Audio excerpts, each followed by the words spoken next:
Up in Malibu, you can live in architectural history, and it's a steal for LA prices at $49.5 million. It's so beautiful. Easy. Oakley Sunglasses founder James Jannard has sold his Malibu mansion for a record-breaking $210 million. Wow.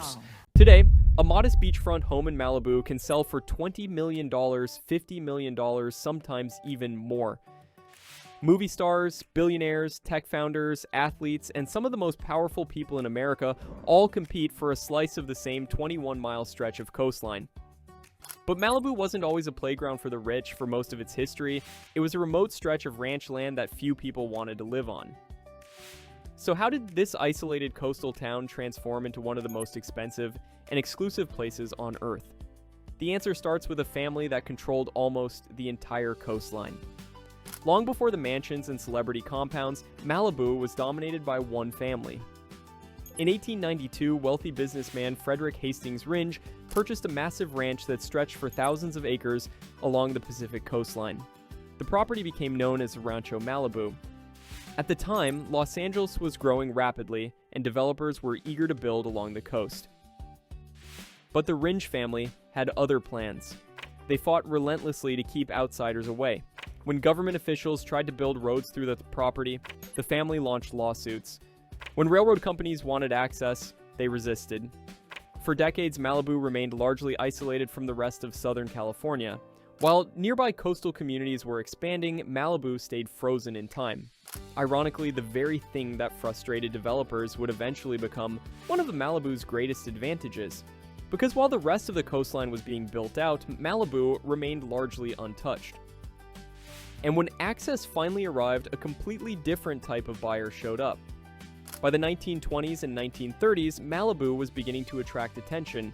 The coastline offered something that was becoming increasingly rare in Southern California: privacy. The beaches were beautiful, the mountains sat dramatically behind the ocean, and there were very few people around. Hollywood's biggest stars quickly took notice. Actors, directors, producers, and studio executives began purchasing homes and vacation properties along the coast. Unlike Beverly Hills, where fame was on display, Malibu offered an escape. Celebrities could surf in the morning, walk the beach in the evening, and avoid much of the attention that came with living in Los Angeles. Over time, the town developed a reputation. If you were successful enough, Malibu was where you went to disappear. But Hollywood alone wasn't enough to turn Malibu into one of America's most expensive towns.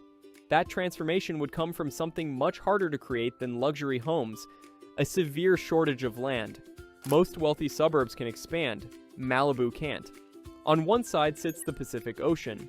On the other sits the Santa Monica Mountains. This creates a narrow strip of developable land squeezed between water and mountains. There was never much room to build. And as demand increased, that lack of space became incredibly valuable. Every oceanfront lot was limited. Every blufftop property was limited. Every home with unobstructed views became harder to replace. The numbers worked in Malibu's favor.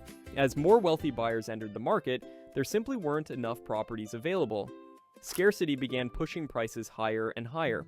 And then another group entered the market that would take demand to an entirely different level: America's ultra-wealthy. This is in Malibu, 8 acres on this bluff that is overlooking the ocean. It's not right on the beach, but It's this better. is better. It's better because you have Way this better. sweeping view. For decades, Malibu was mostly associated with Hollywood, but eventually it became much bigger than that.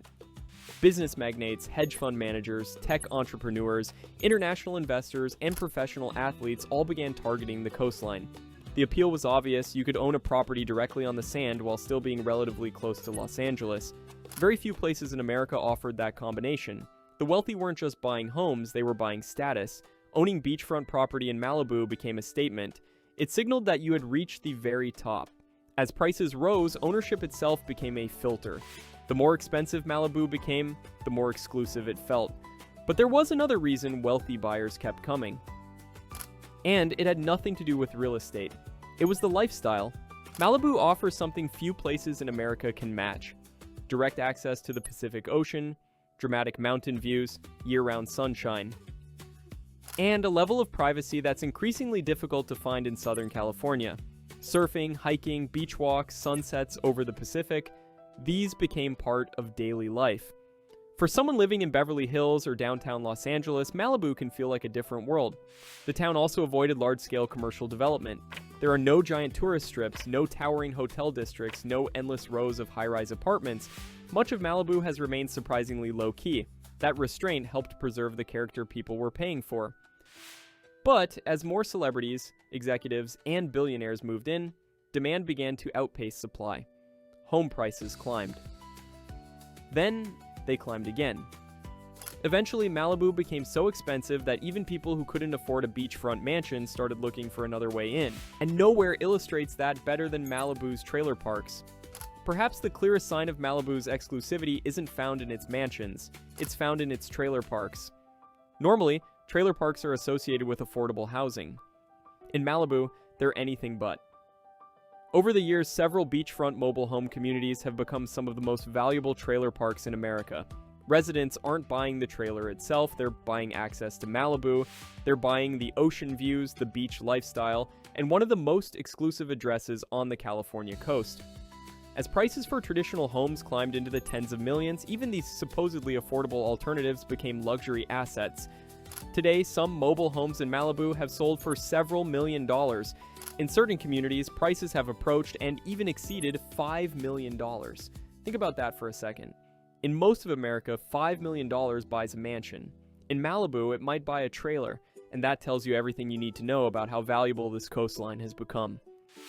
But despite prices reaching levels that seem impossible almost anywhere else, owning property in Malibu still comes with a major problem. Because nature doesn't care how much money you have. 1 year after the Palisades fire, the devastation in Malibu and the lack of progress is shocking, with only 22 building permits issued. 700 homes were destroyed in Malibu, 300 of them beachfront along Pacific Coast Highway. For all its beauty, Malibu comes with risks. Wildfires have repeatedly threatened the area. Landslides can occur along the hillsides.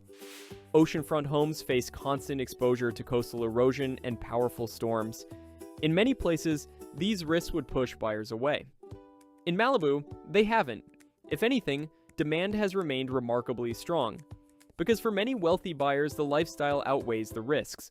The combination of privacy, prestige, scarcity, and natural beauty is difficult to replicate anywhere else in America. And since there are only so many properties that sit between those mountains and the Pacific Ocean, competition remains fierce, which means Malibu continues to occupy a category of its own. Malibu became America's most exclusive beach town because several forces came together at exactly the right time. A family that kept developers out, Hollywood's search for privacy, limited land, billionaire demand, and an unmatched coastal lifestyle all combined to create something incredibly rare. And in real estate, rare almost always becomes valuable. That's why a stretch of coastline that was once considered isolated ranch land is now one of the most coveted addresses in America.